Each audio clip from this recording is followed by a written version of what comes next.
Étant donné qu'on les relie les uns avec les autres. Est-ce qu'on peut pas les mettre dans un sens spécifique? Je peux me permettre de regarder en dessous? Moi, vas-y. Ah, si. Enfin non, non en fait ça change rien. Bon, on s'en fout, le câble est assez long. Oh oui, je pense. Ouais, mais on va le mettre bien. Celui-là, il est comment? Mais en fait, ils sont à l'inverse. Là et là-bas. Donc, Regardez le comment code ça? barre. Ah bah remarque qu'il y a le code Eh ben, on va tourner celui-là. Allez, Nathan. Ouais. Tu me dis, je peux le lever? Faut l'enlever. Ah non, oui, remarque, faut mieux changer parce que Tu vois? Attends. le câble est pas long. Hein. Voilà, c'est ça.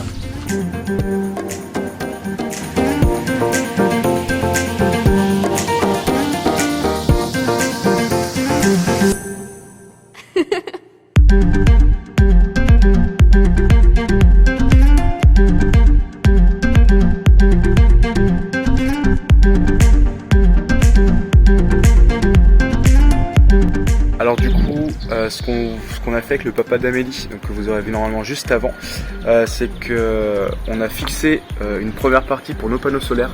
À la base, donc on devait les poser sur la tôle, mais déjà vous voyez que la tôle est vachement gondolée, donc c'était hyper compliqué. Et en plus de ça, les panneaux solaires étaient vraiment trop grands et pouvaient pas tenir sur le toit à cause des barres ici.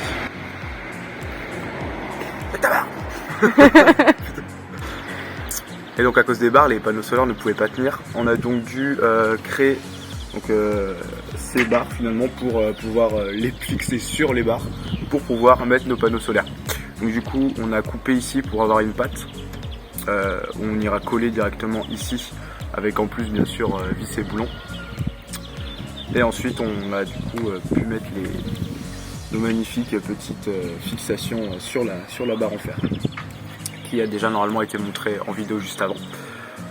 Et voilà, quand on n'a plus qu'à terminer maintenant, la première est déjà fixée et on fixe la deuxième aujourd'hui en espérant que on ait fini en cette matinée.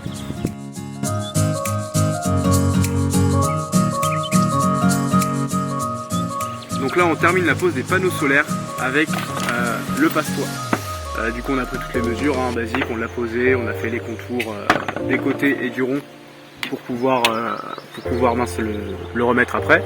Donc là l'objectif c'est de nettoyer et dégraisser. Du coup on a les petits dégraissants qui étaient fournis avec de base. Donc là on utilise notre eau, un chiffon humide pour enlever la première couche.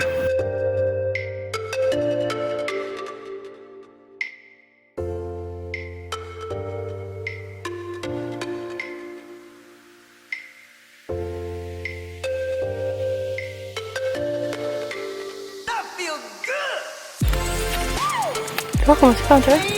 C'est une petite pastille en verre. Pousse-la comme un médicament.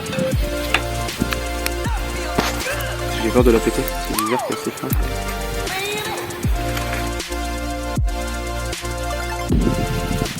Tu vois? C'est satisfaisant. Tu la pètes comment? Je la pète en deux. Non mais essaye de poser le cutter dessus en haut.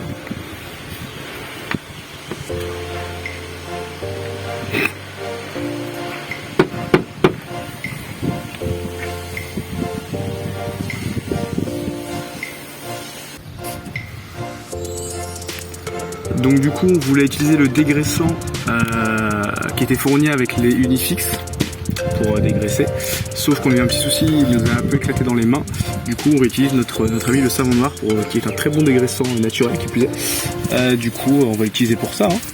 Si la surface est bien propre, il n'y a pas de souci. Et vu comme c'est sec, à mon avis, pas besoin de dégraissant spécifique qui est assez pas cher.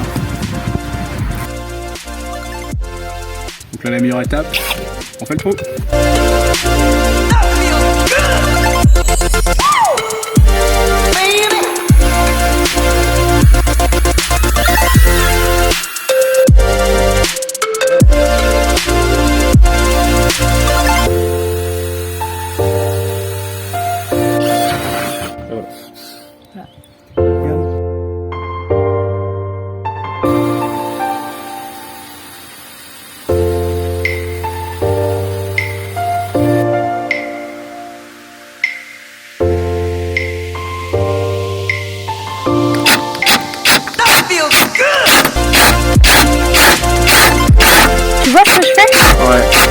C'est bien ou pas? J'ai l'impression que tu vas poser dessus en fait. Putain, mais comment on perce là?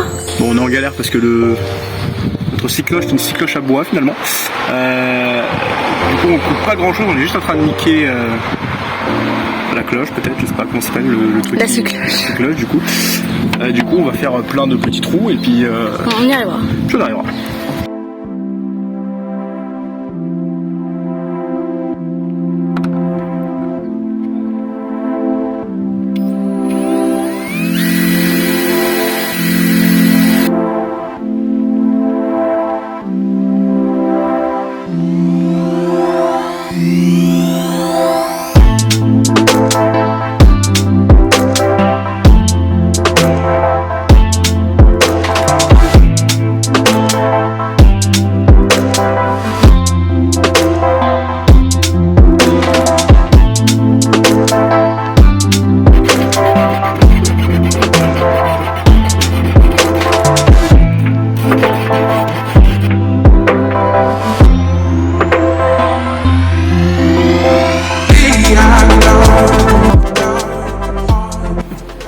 Et donc là, mon moment préféré, le moment où on met le Sikaflex.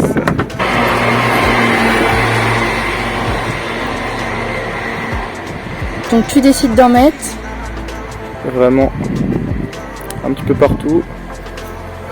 Là, ça va tout simplement être pour que l'eau évite de s'infiltrer. Ça évite que l'eau s'infiltre partout.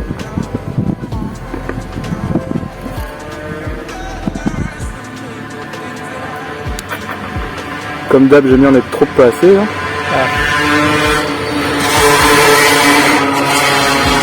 C'est bon, je pense, mon tour. Ouais, j'en mets par-dessus là aussi, si jamais.